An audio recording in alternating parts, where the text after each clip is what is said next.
And I All am right. joined right now by the #1 graduate of all time of Maryvale High School and one of my 4 favorite wrestlers alongside DC, Tomohiro Matsunaga, and the Iron Sheik. Of course, we got to be talking about Triple C, Henry Cejudo. Champ, Wow, how are you, my dude, friend? you know why I love doing an interview with you, Kevin? Because you're so damn educated. There's See? not a lot of people. A lot of those names that you name, a lot of people don't know. See, It's they don't crazy. know those people, but we pick out the top echelon people and we follow them from beginning to end, and that's what I do. And then you pick Matsunaga, my foe that I had to wrestle at the Olympics, which is crazy. Yeah, he was very good. So we got him in there. So, but enough about that. I want to talk to you about this a big fight with Song Yadong. You're coming off back-to-back losses to champions, um, and I wonder what the calculus is for you. Why go forward? Like, how you make the decision each time? I want to continue to fight. I want to continue to fight because we know at this stage of your career, you're so accomplished. You've got so many things going on business wise. You're a father now with 2 beautiful children. What motivates you at 38 years old to keep doing this? Honestly, honestly, my losses. Really? My original plan, Kevin, was to win the title, beat Al Lame, Al Jizzle, beat him, defended against Old Methley, and then go up and then challenge Volkanovski. That was my original plan. Right. But now I just feel like it's just motivated more by just getting into the win column, getting a win under my belt, and then continue to keep trotting forward. You know, look at Jared Cannonier at the age of 41. I mean, the dude is it's all in your damn head. You know what I'm saying? If you still love it, and you still get up in the morning, you still look good during training, your recovery's good. Like it's all a facade, man. That's how I feel. Everybody has that, right? Especially in fighting. Like you don't see baseball players or football players come back, but fighters almost always come back, right? Especially when they retire, like you did, kind of at the, what people thought was the peak of your game. Do you think you lost something by that time you were away, Henry? Yeah, I would say I think the biggest thing was recovery. Having the ability to really recover during rounds, dude. I think that was like one of the biggest things. Uh, and obviously competing, man, like competing on a pretty consistent level. Like you will feel it. You know what I'm saying? It will feel a little foreign to you. Right. But I think you know, I think partially what makes me great, Kevin, is my honesty with me Right. and not buying into the fluff. And obviously, you're always going to have your naysayers and whatnot, but obviously, I live in me. I am me.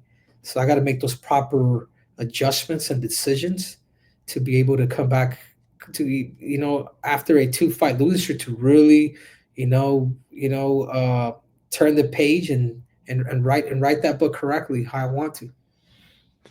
When you fought Aljo, I said and I wrote at the time, I thought like you were that far away from being like the old Triple C, right? It just seemed like, you were good, just missed great.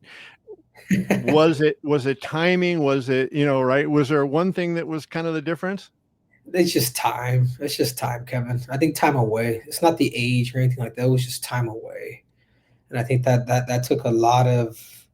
It was like I said. It became foreign to me, you know. And there's a Hmm. lot of mistakes that I did make. Like if I would have won that first round, the fight would have been different. I won the Sure. fifth. Like I was able to still calculate. All right, dude. Like this is how it is. But it was a split decision, lost, and it's the fight game.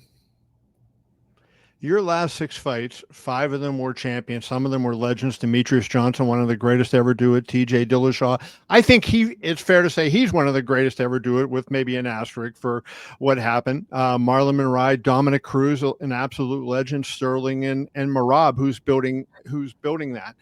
Um, you go through that. How do you get yourself motivated for what we know is a good opponent in Song Yadong, but he doesn't have the credentials that Marab and Aljo and Dom and et cetera had?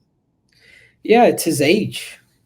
It's his age, man, and then obviously losing to Marab, You want to see where you're at with the other guys who are hungry to get to that title shot once again. So I think Song's listen, man. Song's a dangerous fighter. The UFC knows it. I know it. He's younger. I'm 10 years his elder, or maybe I'm old enough to be his daddy. But whatever it is, Kevin, it's like the UFC. Their job is to continue to keep building. And I know what's at stake. He knows what's at stake. You Hmm. know, when the light shines bright, like how will he show up?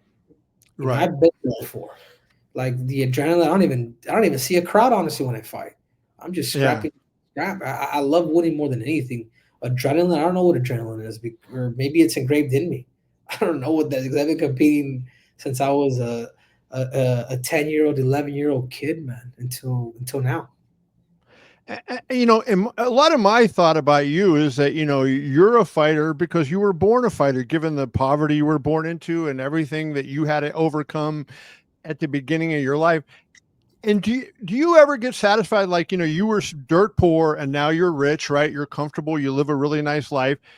But do you ever forget those early days when you didn't have blankets or you didn't sleep on a bed? I think you told me one time you didn't sleep on a bed until you went to the Olympic Training Center. Yeah, I didn't have my own bed until then. Like a Yeah. lot of people don't know my story, Kevin. Son of immigrants, both my parents came to this country. Maybe not the most political way. My mother and father. My father got deported when I was young. He was in and out of jail, the whole Yeah. nine. We had to leave him as a family, moving from state to state. I went to 13 different elementary schools growing up. But I lived a happy life, dude. Like I just didn't. You just when you're poor, you just don't know any better. As you get Right. older and you have your own kids, you're like, shit, man. Like it was literally borderline poverty. Like there's being poor and then there's being like going to sleep hungry as a kid. Yeah. That's how I was raised for years, man. Food stamps wasn't enough. But Mm. I also feel like that's also what's made me and molded me. So it's always and you're right. You're right, Kevin. I think it's through nurture and I think it's through nature too. I think I've been blessed enough to have those adversities and now I'm able to not necessarily drag my kids through that, but show them that teach them that, dude, it's you have it good. Like it's you just go out there and chase your dream. You necessarily don't have to go through those hardships like myself and my family like we did growing up. But it's such a blessing, man, to know the extreme of your body and at times the air conditioning, being cut out in Phoenix, Yes. like time living in a damn sauna. Like people don't know that stuff. But anyways, It makes I, cutting weight a little bit easier, I guess. yeah, it makes it really does it just you become bulletproof in some sense. Last thing I want to ask you, I love your podcast with Kamaru Usman. I think Kamaru's such a smart guy and a great fighter, and you obviously the same way. And so I wonder, I've asked Michael Bisping this. Does doing a podcast and talking about the fights like you do, does it make you better because you're constantly kind of listening to other fighters and how they think and how they prepare? Does that help you get better yourself? Yeah, I'd say so. I say so. I think the more time you spend in there, the more you dissect fights and you do the whole nine. I think it's great. I think where it could hurt you is if you're traveling and you're doing the whole nine, jumping on the plane. Like even when DC fought Stipe like the last fight, I'm like, it's not that Cormier was old. It's just the fact that his lifestyle just changed. In and out the plane, in and out the plane, in and out the plane, meetings, this and that, the food. There's no way he would make light heavyweight, like still doing all that. That's the reason why he Right. went up to heavyweight. So it's different, man. It's different. I think I would never want to do the traveling that these guys do. Like I love my family a little too much to be able to be leaving them. But my respects for them. But no, my game plan is different, dude. I'm on the internet.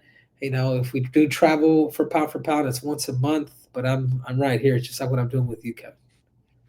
I could talk to this guy all day because he is so good and so insightful. I know you're busy today, Henry, so we will let you go, brother. But wish you good luck Saturday at UFC Seattle against Song Yadong.